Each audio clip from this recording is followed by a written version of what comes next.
Hello everyone, Dr. Vitale here, and today I want to talk about and show you a few exercises that engage your core. Now, your core is a series of muscles that extend beyond your abdomen.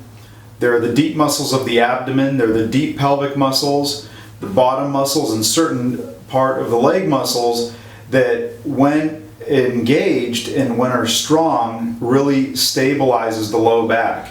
Whenever you're making a movement or you're exercising or making some sort of a sudden movement, your core is automatically engaged, protecting your low back. So it makes your low back stable, especially after spinal decompression, after undergoing spinal decompression for a herniated or bulged disc. You really want to make sure you have a strong core so you can preserve the positive changes that were made through the program. So I'm going to show you a couple of exercises, just very basic static exercises that are very safe for the disc, pretty much almost anybody can do, and it'll play a big role in protecting your spine from further injury. So for the first one, I want to show you an exercise where you're going to be getting and starting off on all four, and you could use a mat or do this on the floor. I'm happening to do it and showing you on a table. But basically what you're going to do is you're going to start off by raising one leg in the opposite arm. And you want to hold that up, hold it for 5 seconds, and let it go. Then you're going to raise the opposite leg in the opposite arm, hold for 5 seconds, and let it go. And you can do this about 15 times. In the beginning you may feel a little wobbly, especially if your core is weak, but as you get stronger you'll find that balance is a little bit easier to preserve. So that's the first one I want you to do.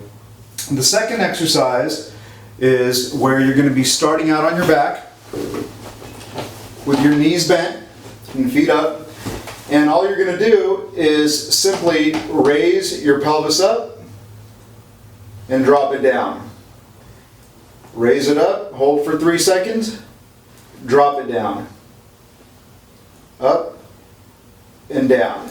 And with this exercise, you want to be careful not to overextend and actually hurt your low back. So you want to make sure that your body is on a very even plane, just like this.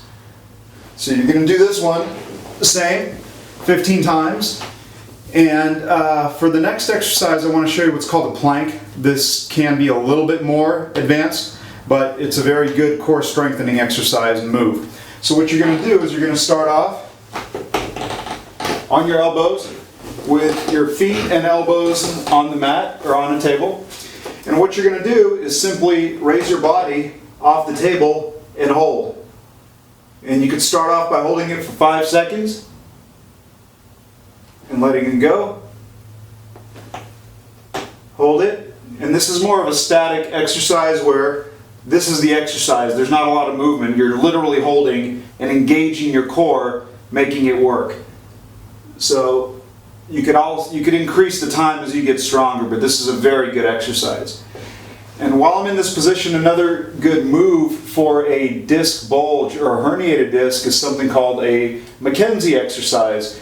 And with this, you're not really engaging any muscle groups, but what you're doing is you're just putting your back into slight extension, just like this. So, as I mentioned before, when you have a damaged disc or herniated disc, if you bend forward, the disc material actually pushes back out even further. So you want to avoid forward bending. And the McKenzie exercise, what it does when you extend your spine is it sucks that disc material back in if it's herniated or bulged. So those are a few basic core exercises. I want you to get started on those. If you have any questions, feel free to contact me, and I hope you guys found that informative. Take care.